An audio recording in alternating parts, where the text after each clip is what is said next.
Hello दोस्तों, basics of Pakistan stock exchange की दूसरी क्लास में खुशामदीद। दोस्तों, जैसे मैंने आपको बताया, मैं एबीसी की तरह बिल्कुल शुरू से आपको स्टॉक मार्केट के बारे में सब समझा रहा हूँ। इसलिए जो चीज़ें मैं आपको बता रहा हूँ, इन चीज़ों को ध्यान से समझिएगा और वीडियो को स्किप किए बगैर आखिर तक ज़रूर देखिएगा, क्योंकि इन्हीं चीज़ों से आपकी बेस बनेगी और यही चीज़ें आगे आने वाली क्लासेस में भी और इन्वेस्टिंग के टाइम भी आपके काम आएंगी। इसलिए वीडियो को ध्यान से समझिएगा और अगर कोई चीज़ समझ नहीं आती तो नीचे कमेंट सेक्शन में मुझसे पूछ लीजिएगा। तो सबसे पहले मैं आपको बताऊंगा कि बैंक से मिलने वाले इंटरेस्ट और स्टॉक मार्केट से मिलने वाले डिविडेंड में फ़र्क क्या होता है। फिर मैं आपको बताऊंगा कि प्रोमोटर किसे कहते हैं और फेस वैल्यू, बुक वैल्यू और मार्केट वैल्यू किसे कहते हैं। ये चीज़ें आगे जाके आपके बहुत काम आने वाली हैं। तो चलिए वीडियो स्टार्ट करते हैं।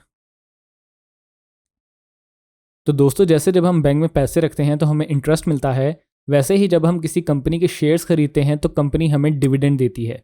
यानी उस कंपनी को एक फाइनेंशियल ईयर के बाद जो प्रॉफिट होता है, उस प्रॉफिट का कुछ हिस्सा वो अपने शेयर होल्डर्स को देती है, जो डिविडेंड कहलाता है।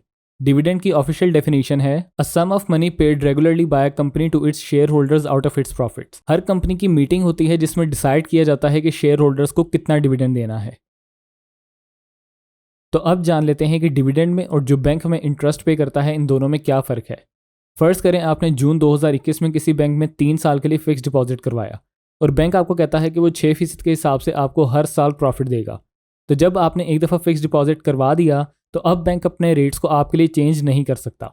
उसको 6% के हिसाब से ही आपको 3 साल तक प्रॉफिट देना पड़ेगा, जब तक आपका फिक्स डिपॉजिट मेच्योर नहीं हो जाता। लेकिन अगर आपके फिक्स डिपॉजिट करवा देने के बाद बैंक अपने प्रॉफिट रेट्स को रिवाइज कर देता है और अनाउंस करता है कि आज से 2 महीने बाद अगस्त से जो लोग फिक्स डिपॉजिट करवाएंगे उनको 6% के बजाय 5% के हिसाब से इंटरेस्ट दिया जाएगा, तो आपके फिक्स डिपॉजिट पे कोई फर्क नहीं पड़ेगा, क्योंकि बैंक ने आपसे ऑलरेडी 3 साल के लिए 6% के हिसाब से एग्रीमेंट कर लिया है। लेकिन जो नए आने वाले इन्वेस्टर्स होंगे उनको 5% के हिसाब से ही प्रॉफिट दिया जाएगा। तो बेसिकली कहने का मकसद ये है कि जिस रेट पे जितने अरसे के लिए फिक्स डिपॉजिट करवा दिया जाए, बैंक उस रेट को डिपॉजिटर के लिए चेंज नहीं कर सकता। और एक और बात कि जब हम बैंक में पैसे रखते हैं नॉर्मल सेविंग्स अकाउंट में, तो बैंक उस पर भी 5 से 6% प्रॉफिट देता है। और ये प्रॉफिट देना बैंक की मजबूरी है, क्योंकि स्टेट बैंक ऑफ पाकिस्तान के रूल्स के तहत बैंक को हर सूरत कुछ ना कुछ प्रॉफिट ज़रूर देना है अकाउंट होल्डर को। लेकिन on the other hand, stock exchange पे जो कंपनीज लिस्टेड होती हैं उनके लिए कोई स्पेसिफिक डिविडेंड की अमाउंट देना ज़रूरी नहीं है। जैसे कि टोयोटा का शेयर तकरीबन 1200-1300 रुपये के आसपास है और 2019 में टोयोटा 1200 रुपये के शेयर पे 119 रुपये डिविडेंड दे रहा था। लेकिन 2020 में कोरोना वायरस की वजह से टोयोटा ने सिर्फ 30 रुपये डिविडेंड दिया। तो कंपनीज के लिए डिविडेंड की स्पेसिफिक अमाउंट देना ज़रूरी नहीं है और कंपनीज के लिए डिविडेंड देना भी ज़रूरी नहीं है। कंपनीज बहुत ज़्यादा प्रॉफिट में जा रही होती हैं लेकिन फिर भी डिविडेंड नहीं देती, जैसे बाइको, पाकिस्तान इंटरनेशनल बल्क टर्मिनल और फौजी फूड्स वगैरह। वो क्यों? इस सवाल का जवाब मैंने इससे पिछली क्लास में दे दिया है, जिसको आप टॉप राइट हैंड पर क्लिक करके देख सकते हैं। तो अगली बात कि बैंक्स के इंटरेस्ट और स्टॉक मार्केट के डिविडेंड पे कितना टैक्स लगता है। बैंक्स के इंटरेस्ट पे जो टैक्स कटता है वो विद होल्डिंग टैक्स कहलाता है और वो फाइलर के लिए 10 और 20% और नॉन फाइलर के लिए 15 और 30% है। फर्ज करें आपने किसी बैंक में 1 साल के लिए फिक्स डिपॉजिट करवाया, तो अगर आपको प्रॉफिट 5 लाख रुपए तक मिल रहा है तब फाइलर के लिए टैक्स 10% है और नॉन फाइलर के लिए 20%। लेकिन अगर आपका प्रॉफिट 5 लाख रुपए से एक्सीड कर जाता है तब फाइलर के लिए टैक्स 15% है और नॉन फाइलर के लिए 30%। आप बेशक 1 साल के लिए फिक्स डिपॉजिट करवाएं या 5 साल के लिए, टैक्सेस का यही रेट है। लेकिन अगर आप स्टॉक मार्केट में इन्वेस्ट करते हैं तो चीज़ें ज़रा मुख्तलिफ हैं। स्टॉक मार्केट में आप 2 तरह से पैसे कमाते हैं, एक कैपिटल गेन के थ्रू और एक डिविडेंड के थ्रू। स्टॉक मार्केट में आके टैक्स भी 2 तरह से ही कटते हैं, एक कैपिटल गेन्स टैक्स और एक विद होल्डिंग टैक्स। अगर तो आप फाइलर हैं तो आपका टैक्स 15% कटेगा, लेकिन अगर आप नॉन फाइलर हैं तो आपका टैक्स 30% कटेगा।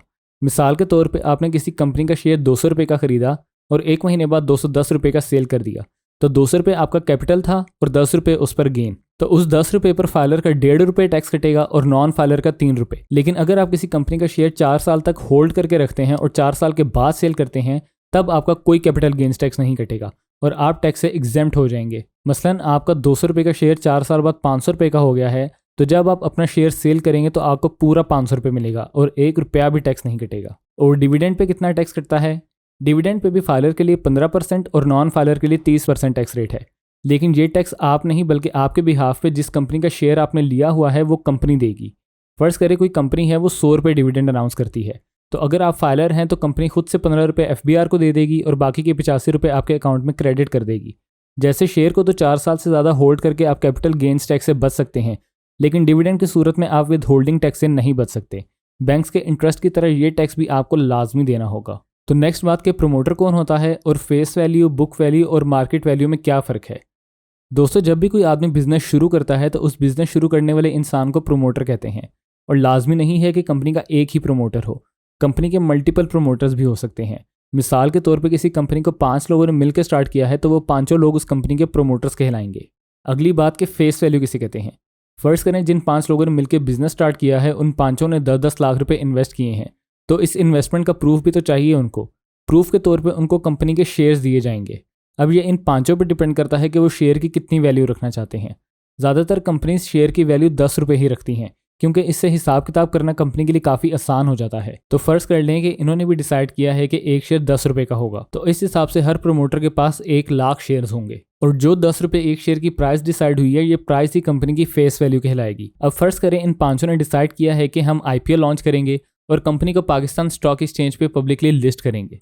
तो IPO लॉन्च करने के बाद भी कंपनी की फेस वैल्यू 10 रुपये ही रहेगी। और कंपनीज हमेशा फेस वैल्यू के ऊपर ही डिविडेंड अनाउंस करती हैं।